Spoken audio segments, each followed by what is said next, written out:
किसान भाइयों, आज हम बात करेंगे आलू में अर्ली ब्लाइट के बारे में। अर्ली ब्लाइट में काफ़ी स्टेज होती है। मैं इसको 4 स्टेज में डिवाइड करता हूं और अलग अलग स्टेज में हमें अलग अलग फंगीसाइड यूज करना चाहिए। काफ़ी किसान भाई हर फंगीसाइड हर स्टेज में यूज कर देते हैं, जिनसे उनकी फसल में जो अर्ली ब्लाइट की समस्या है वो पूरी तरह से सॉल्व नहीं हो पाती है। तो आज इस वीडियो में मैं बात करूंगा आलू में जो अर्ली ब्लाइट आता है उसकी स्टेजों के बारे में। सबसे पहले मैं बात करूंगा और आपको मैं प्रैक्टिकल के साथ भी इस वीडियो में बताने वाला हूं, क्योंकि इस समय अर्ली ब्लाइट काफ़ी खेतों में देखा भी गया है और पहली स्टेज पे अर्ली ब्लाइट आ चुका है। लेकिन पहली स्टेज में किसी को पता नहीं रहती है अर्ली ब्लाइट हमारे खेत में है या नहीं है। हमको तब पता पड़ती है या तो वो दूसरी स्टेज में दिखता है या तीसरी स्टेज में हमें पूरी तरह दिखने शुरू हो जाता है। तो इसी के बारे में मैं आपके लिए काफ़ी डिटेल जानकारी जो लेके आया हूँ। काफ़ी ज़्यादा इस वीडियो में मेहनत भी लगी है, क्योंकि आपके लिए समझाने के साथ साथ इसमें हमारे प्रैक्टिकल भी जुड़े हुए हैं। तो इस वीडियो को आपको पूरा देखना, आपको आलू की अर्ली ब्लाइट के बारे में और वीडियो देखने की ज़रूरत ही नहीं पड़ेगी, क्योंकि इस वीडियो में मैं आपको अर्ली ब्लाइट में पावरफुल दवाई बताने वाला हूं जो अच्छा काम करती हैं और वो हमें लगाते ही अच्छा रिजल्ट भी देती हैं। तो इस वीडियो को आपको हो सकता है दोबारा भी देखना पड़े, क्योंकि इस वीडियो में बहुत ज़्यादा बारीकी से आपको समझाने वाला हूं। तो देखिए, मैं दवाई तो बाद में बताऊंगा, पहले हमें जो रोग है उसके लक्षण या उसके बारे में डिटेल में जानना जरूरी है। तो सबसे पहले रोग की हम डिटेल जानते हैं, फिर जानेंगे उसके दवाई के बारे में। तो चलिए दोस्तों, अब शुरू करता हूं मैं वीडियो को। तो देखिए, अर्ली ब्लाइट जो होता है वो हमारा मौसम पर डिपेंड भी करता है और कुछ हद तक आपका 30 से लेके और 50 दिन के बीच में ये आना शुरू हो जाता है। लेकिन अगर इसको मौसम अच्छा मिलता है तो ये ज़्यादा मात्रा में आता है, मौसम अच्छा नहीं मिल पाता है तो कम मात्रा में आता है, लेकिन आता जरूर है 30 से 50 दिन की अवस्था में। किसान भाइयों, इस फोटो को बड़ा ध्यान से देखो। इसमें जो पहले दिन में आपको एक स्पॉट दिख रहा है जिसको कोई भी किसान अच्छी तरह नहीं देख पाता है, वो ये मान लीजिए एक धब्बे को हम पूरे खेत में ऐसे नहीं देख सकते हैं। तो पहले दिन का जो हमारे खेत में अर्ली ब्लाइट आता है उसको हम नज़रअंदाज कर देते हैं या हमें दिखता ही नहीं है। फिर 4 दिन बाद क्या होता है कि उसी पत्ती में एक के बाद फिर 2-3 धब्बे और दिखने लगते हैं। तब हमें थोड़ा बहुत दिखने लगता है कि कुछ ये पत्ती में दाग धब्बे से दिख रहे हैं।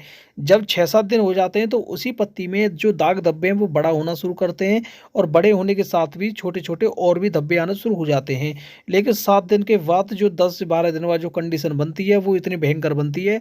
लास्ट स्टेज ऐसी होती है कि पड़ोसी भी आपको बताता है कि आपके खेत में ये क्या होता जा रहा है। तो ये तो आपने देखा एक फोटो के जरिए। अब मैं प्रैक्टिकल के रूप में अभी आपको दिखाता हूँ, जो मैंने खुद इसका आकलन किया है। तो देखिए, पहली स्टेज में यानी पहले दिन में आपको एक स्पॉट दिखेगा, अगर किनारी पे तो आपको कम दिख रहा है, और दूसरी स्टेज में आपको एक धब्बे के साथ 2 छोटे छोटे धब्बे भी दिख रहे हैं, लेकिन पत्ता अभी हरा है। लेकिन तीसरी स्टेज में देखोगे तो आपको पत्ता थोड़ा पीला भी दिख रहा है किनारे की तरफ से, और जो धब्बे थे वो बड़े भी होते दिख रहे हैं। लेकिन चौथी स्टेज में आप देख रहे हो कि पत्ते की हालत खराब है, यानी यहाँ पे काफ़ी भयंकर मात्रा में आपके खेत में रोग आ चुका है।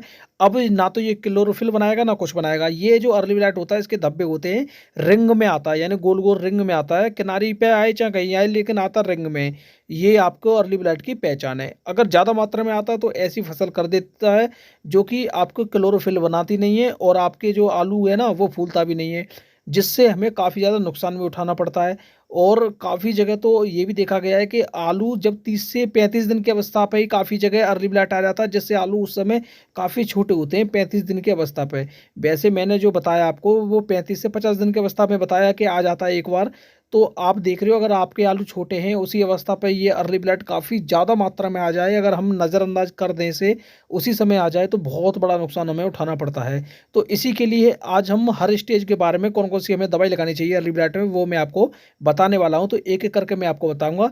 तो सबसे पहले पहली स्टेज में जो हमारे में रोग आता है उनमें हम इन दवाइयों को लगा सकते हैं जो इस समय आपको स्क्रीन पर दिख रही है। तो एक किसान भाइयों ले सकते हैं हम बायर के एंट्राकॉल और नाकार्जुन या किसी भी कंपनी की कार्बोडाजिम मैनकोजेब। कवच ले सकते हो क्लोरोथायोनिल और यूथेन M45 यानी मैनकोजेब ले सकते हो, और एंडोफिल Z78 जिसमें एक कॉन्टैक्ट फंगिसाइड होता है, जिनेब जिसमें जिंक बेस होता है ये। तो इनमें से आप कोई सा भी ले सकते हो। और पहली स्टेज का मतलब ये है कि जब आपको रोग दिखता ही नहीं है उस समय इसको आप यूज कर सकते हो। अगर दूसरी स्टेज की बात करें, जब आपको कुछ धब्बे दिखने लग गए हैं, वो होती है दूसरी स्टेज। तो उसमें आपको ये दवाई यूज करनी है जो इस समय मैं आपको बता रहा हूँ। दूसरी स्टेज में आप ले सकते हो सिएंटा का फोलियो गोल्ड, और दूसरा आप फंगिसाइड ले सकते हो इंडोफिल का मॉक्सीमेट, कस्टोडिया ले सकते हो अडामा कंपनी का, और डुपॉन्ट का कर्जेट आप ले सकते हो। इन चारों में से आप किसी भी एक फंगिसाइड यूज कर सकते हो दूसरी स्टेज में। अब बात करते हैं तीसरी स्टेज की। तो तीसरी स्टेज में आपको लेना है इनमें से, आप किसान भाइयों ले सकते हो किशन प्रो डुपॉन्ट कंपनी की, और रेडोमिल गोल्ड ले सकते हो सेंटा की, मेट को ले सकते हो इंडोफिल की, मॉक्सीमेट ले सकते हो इंडोफिल की, कर्जेट ले सकते हो डुपॉन्ट कंपनी की।